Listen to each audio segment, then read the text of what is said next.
할렐루야, 오늘부터 4주간 PBA를 인도하게 될 신영철 목사입니다. 오늘부터 4주간 존중받은 초대 한국교회 이야기라는 주제로 PBA를 진행하려고 합니다.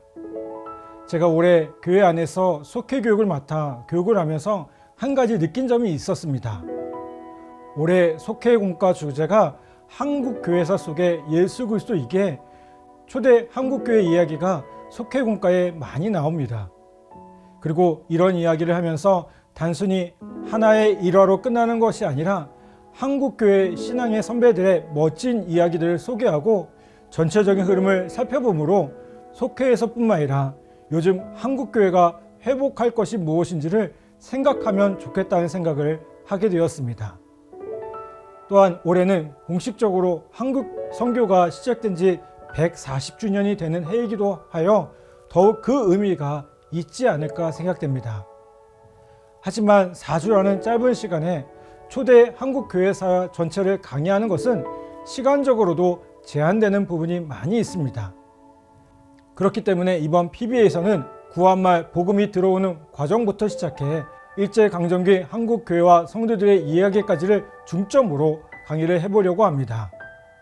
이번 PBA를 통해서 우리 믿음의 선배들이 어떻게 복음을 받아들이고 복음으로 살아왔으며 이 복음이 어떻게 뿌리 내리게 되었는지를 알게 되는 시간 되기를 간절히 바랍니다. 오늘 첫 번째 강의는 구한말 복음이 이 땅에 전해지는 과정과 이 땅에 복음이 전해지는 과정에서의 특징을 이야기하도록 하겠습니다. 한국 선교의 공식적인 시작점을 두 가지로 말합니다. 먼저는 1884년 의사 알렌의 입국입니다. 알렌 선교사는 미국 북장로교회 의료 선교사로 중국 상해에 파송되었습니다. 알렌은 상해 남경 등지를 1년 동안 순회했으나 적당한 자리를 찾지 못했습니다. 그러던 중 상해에 있던 친구 핸더슨 박사의 소개로 조선에 갈 결심을 하였습니다. 이때 알렌은 조선에 의사가 필요한지를 먼저 타진하여 확인 후 본국 선교부에 조선의 임지를 바꾸어 줄 것을 요청하였습니다. 조선 파송을 허락받은 알렌은 1884년 9월 20일 의료 선교사로 제물포에 입항하였습니다. 이틀 뒤 서울에 도착하였지만 아직 선교 윤허가 내려지지 않았으므로 미국 공사였던 푸트의 주선으로 선교사 신분을 감춘 채 공사관 전속 의사로 일하게 됩니다. 선교사이면서 신분을 의사로만 밝히고 의료 선교가 시작됩니다. 또 하나는 아펜젤러와 언더우드 선교사의 입국입니다.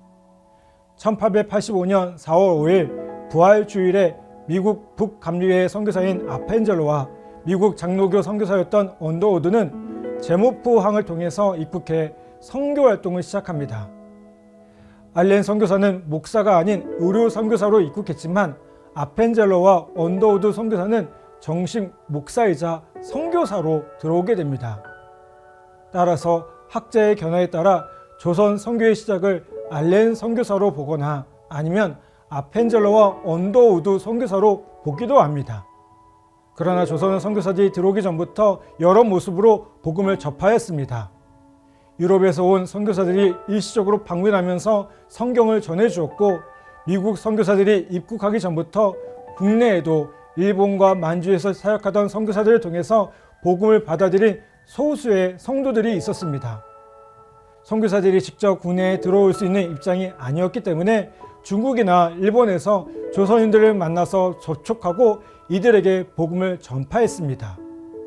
그리고 이렇게 복음을 받아들인 성도들은 성경을 한글로 번역하고 번역한 성경을 조선에 들어오면서 복음이 확산되는 계기를 마련하였습니다. 이러한 모습은 조선 선교가 외국 선교사가 아닌 조선인들에 의해 기초가 놓이는 독특한 신앙의 모습을 남기게 됩니다. 우리나라에 선교사가 정식으로 입국하기 전에도 많은 선교사들이 이 땅의 복음을 전하기 위해 노력하였습니다. 그 중에 대표적인 사람이 1866년 평양 대동강변에서 27세라는 젊은 나이에 선교한 로버트 토마스 선교사입니다. 토마스 선교사는 웨일즈 회중교회 목사의 아들로 태어나 런던 대학교에서 신학을 공부하고 목사 안수를 받았습니다. 그는 런던 선교회에 소속되어 아내와 함께 청나라로 선교를 떠났습니다. 안타깝게도 중국에 도착한 아내는 유산을 하고 몸이 약해져 곧 죽고 말았습니다.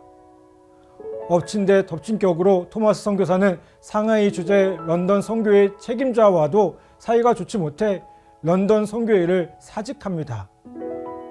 이때 스코틀랜드 성서공회 주재원으로 상동에 와 있던 윌리엄슨 선교사가 그를 성경 연구반과 영어로 예배하는 교회에서 일하도록 도와주며 런던 선교사회와 관계가 개선되도록 주선해 주었습니다.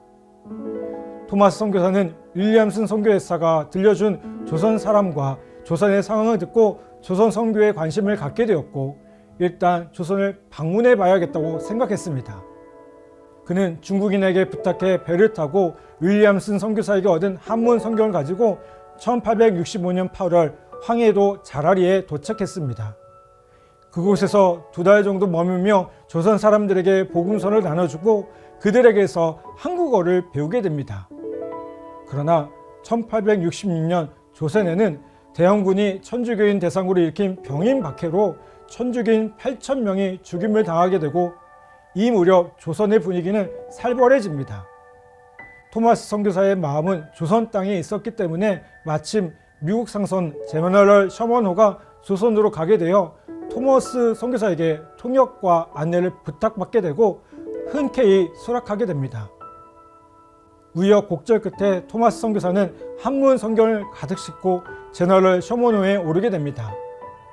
1866년 8월 9일 출항해 일주일 만에 대동강 입구에 도착했으며 강을 거슬려 8월 20일 신장 포구에 이릅니다. 평양 관리는 대동강에 배가 들어오면 사정을 알아보도록 하는 관리를 파견하여 접근하지 말 것을 전했습니다. 그럼에도 제너럴 셔먼호는 홍수로 불어난 물을 따라 대동강 깊숙이 들어갑니다.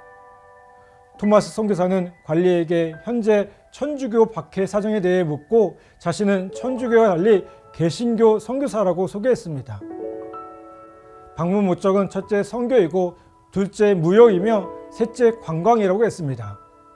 그리고 토마스 선교사는 배에서 내려 강변의 석호정과 만경대에 나아가 주민들에게 자신이 가져온 전도지와 성경을 나눠주었습니다. 그러는 동안 제너럴 셔먼호에서는 이 관리를 억류하였고 선원 전체를 유인 상륙시킨 후 죽인다는 계획을 알게 됩니다.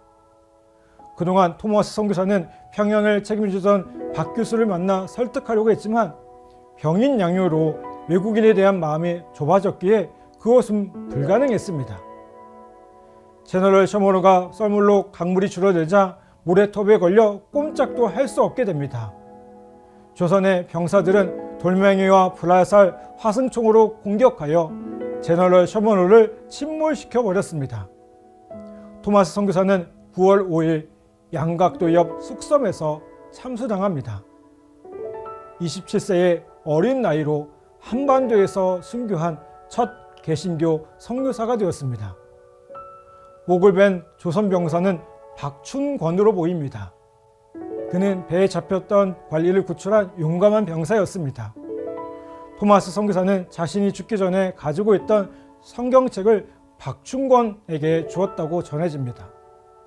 박춘권은 순교하기 전에 받은 성경을 집에 벽지로 사용하는데 벽지의 말씀을 읽는 가운데 감동을 받아 주님을 영접합니다. 그리고 그는 훗날 마포 삼열 선교사가 세운 평양 장대현 교회의 교인이 되었고 이후 장로가 되었습니다. 그리고 토마스 선교사의 순교로 유럽과 미국의 교회들과 선교회들은 조선 선교에 관심을 갖게 됩니다. 1870년 당시 만주 지역에는 영국과 스코틀랜드 선교사들이 많이 활동했습니다. 스코틀랜드 장로교 성서공회 소속 윌리엄스는 중국 선교를 위해 성경을 인쇄하여 보급하는 중요한 일을 하고 있었습니다. 그리고 조선 선교를 위한 성경 번역은 같은 스코틀랜드 선교사 존 노스에 의해서 시작되었습니다. 존 노스는 1872년 맥킨타이 선교사에 이어 산둥반도에서 선교 사역을 시작했습니다. 존 로스와 맥킨타이어 선교사는 윌리엄슨으로부터 토마스 선교사 이야기를 듣고 감명을 받아 조선 선교에 관심을 갖게 되었습니다.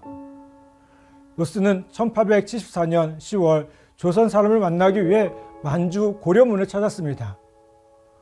고려문은 선양 아래쪽에 위치한 조그만 마을로 조선과 중국인 무역 상인들이 1년에 봄과 여름 2번씩 찾아 무역을 하는 곳이었습니다.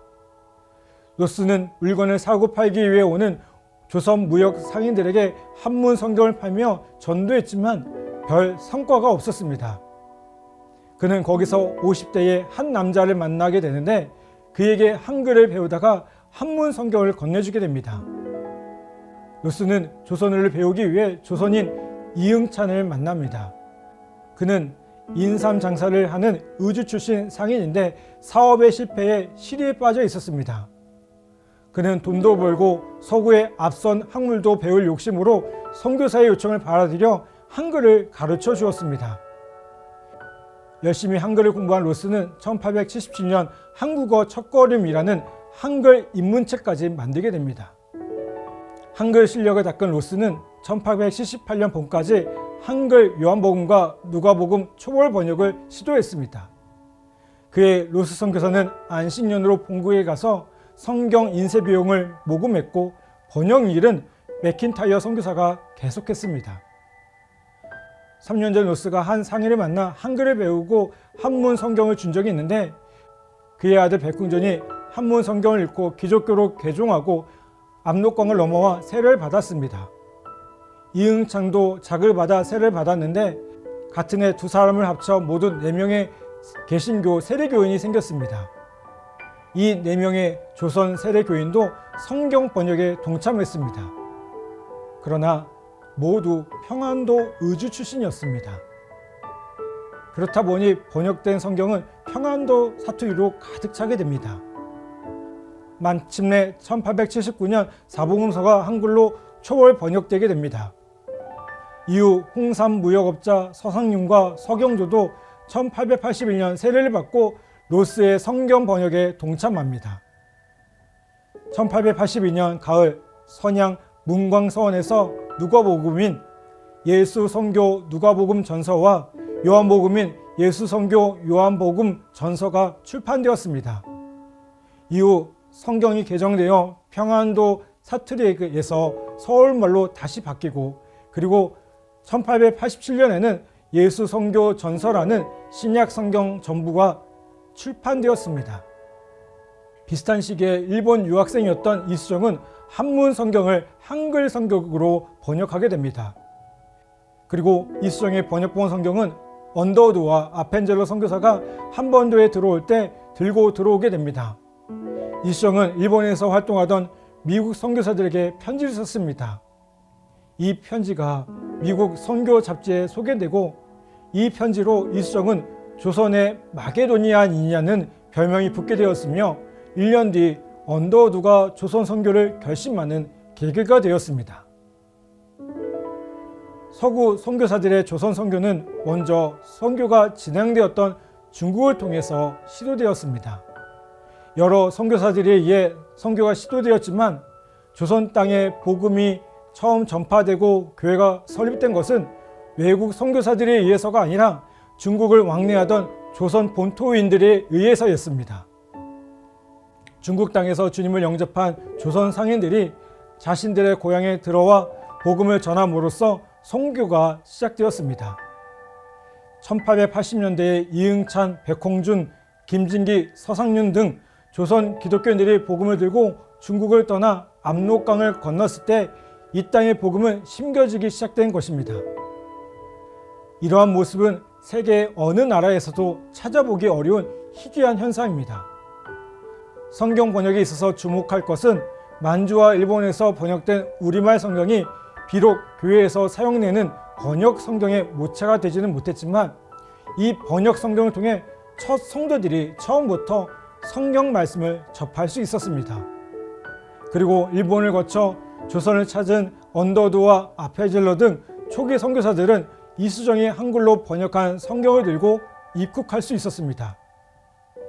이렇듯 한국교회의 역사는 세계 교회사에서 그 유래를 찾아보기 힘들 정도로 독특한 과정이 있었습니다. 대부분의 나라에서는 외국 선교사가 어느 나라에 정착해 먼저 선교사 공동체를 이루고 그 나라 사람들을 점차 복음화함으로써 차츰 본토인 신앙 공동체가 형성되고 교회가 발전하는 모습으로 선교가 진행됩니다. 그러나 우리나라는 보편적인 모습과 달리 먼저 본토인들에 의한 신앙 공동체가 형성되어 성장하고 있는 과정에서 외국 선교사들이 입국하였습니다. 즉 자생적인 신앙 공동체를 이루고 복음화를 자주적으로 추진할 수 있었다는 것입니다. 이것은 한국교회의 초기 선교 및 교회 역사를 이해하는 중요한 키가 됩니다. 1885년 4월 언더우드 선교사는 서울로 향합니다. 마음속에는 이 복음의 불모지를 갈아 씨를 뿌려야 한다는 사명감과 기대감으로 가득 차 있었습니다. 그런데 서울로 들어선 언더우드 목사는 깜짝 놀랍니다. 이미 한글로 번역된 누가복음과 요한복음이 사람들에게 널리 읽히고 있었기 때문입니다. 자신도 입국하기 전 우리말로 번역된 마가복음을 한국인으로부터 전해받고 이미 놀라고 있었습니다. 언더우드 선교사가 2년 뒤 첫 교회를 조직할 때도 그 구성원들은 이미 서울에 있던 신앙 공동체 사람들이 대부분이었습니다. 언더우드 선교사는 씨를 뿌리려 할 때 이미 열매를 거두고 있다고 본국에 보고했습니다. 성경 번역에 참여했던 이들은 이미 1880년 신앙 공동체를 이루었던 것으로 보입니다. 맥킨타이어 선교사의 1880년 보고서에 따르면 1879년 10월 이전에 8명 이상이 모이는 한국인 저녁 집회가 있었습니다. 이 집회를 한국인이 주관했고 맥킨타이어 선교사는 이 집회의 방청인에 불과했습니다. 이제 오늘 강의를 마무리하겠습니다. 한국교회 복음의 시작이 선교사들에 의한 외부적인 것이 아닌 이 땅의 한국 초대교회 성도들에 의해 자주적으로 적극적으로 시작되었다는 것을 기억하고 자부심을 가져야 합니다. 그리고 이러한 믿음의 역사가 계속해서 이루어가도록 믿는 우리가 더 힘써 교회를 세워가고 복음을 전해야 될 줄 믿습니다.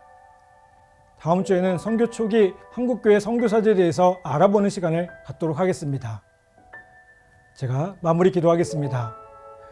하나님, 이 땅에 복음이 전해질 때에 아름답게 복음을 받아들인 초대 한국교회 성도들의 모습을 다시 한번 만나게 하시니 감사합니다. 저희들도 한국 초대교회 성도들처럼 복음을 아름답게 받아들이고 온전히 복음으로 살아가게 하여 주시옵소서. 예수님의 이름으로 간절히 기도하옵나이다. 아멘.